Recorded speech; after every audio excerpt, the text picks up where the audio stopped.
YouTube বাদ দিম নেকি এৰি দিম নেকি তাকে চিন্তা কৰিছোঁ। কাৰণ এমাহৰ ভিতৰত $2 বা $2.5 মাত্ৰ হৈ আছে। এনেকে $2 $1 কৰি হলে $100 হ'বলৈ কিমান দিন লাগিব? আজিকালি লাখ লাখ মানুহে ইউটিউব খুলিছে। বহুত ইউটিউবাৰ কাৰ কন্টেন্ট কোনে চাব?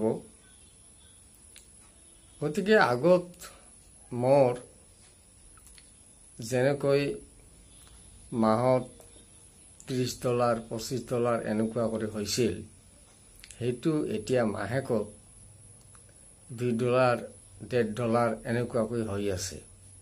আৰু এনেকুৱা হৈ থাকিলে $100 হ'বলৈ বহুত সময় লাগিব। আৰু ইউটিউবত $100 হ'লেহে টকাটো আপোনাৰ একাউণ্টত সোমাব।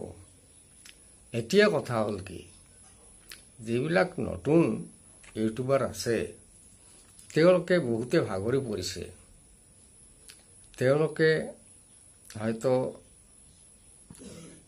এতিয়াও মনিটাইজেশ্যন পোৱা নাই।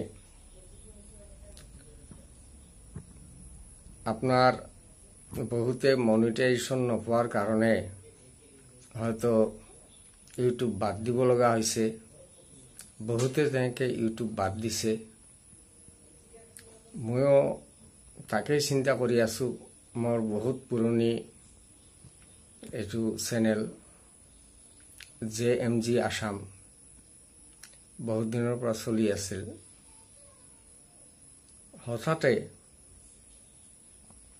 হঠাতে মোৰ 15-16টা মান এনে গোৱালপাৰীয়া গানত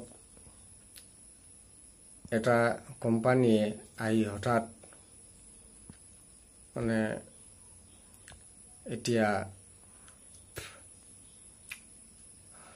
কৰি দিলে, কপিৰাইট মাৰি দিলে। মই নিজৰ কণ্টেণ্ট নিজে এক্টিং কৰিছোঁ, নিজা গান। বিলিভ মিউজিক নামৰ এটা কোম্পানীয়ে আহি কি কৰিলে, এইটো কপিৰাইট মাৰি দিলে। তাৰপিছত মই সেই 15-16টা মই গোৱালপাৰীয়া লোকগীত ডিলেট কৰিব লগা হ'ল। ডিলেট কৰাৰ পিছত এতিয়া মোৰ নিচেই কম ভিউজ আহি আছে। আৰু সেয়ে মোৰ যিটো ডলাৰটো কম হৈ আছে, তাকে চিন্তা কৰিছোঁ। আৰু নতুন কণ্টেণ্ট কিছুমান যদিও দিছিলোঁ, তাত ভিউজৰ পৰিমাণ যদিও বেছি হৈছিল, কিন্তু ডলাৰটো কিয় বঢ়া নাই তাকে চিন্তা কৰিছোঁ। এতিয়া নতুনকৈ আকৌ আৰম্ভ কৰিম বুলি ভাবিছোঁ।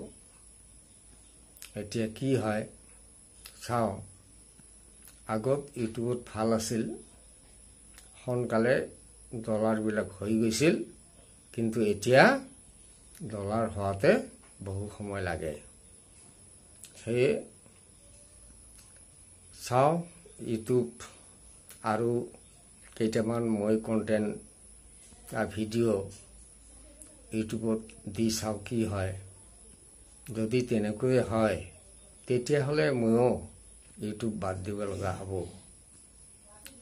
ধন্যবাদ। আপোনালোক সকলে মোৰ চেনেলটো ছাবস্ক্ৰাইব কৰিব, ভিডিঅ'বিলাক চাব, লাইক কৰিব, কমেণ্ট কৰিব। আশা ৰাখিলোঁ। ধন্যবাদ।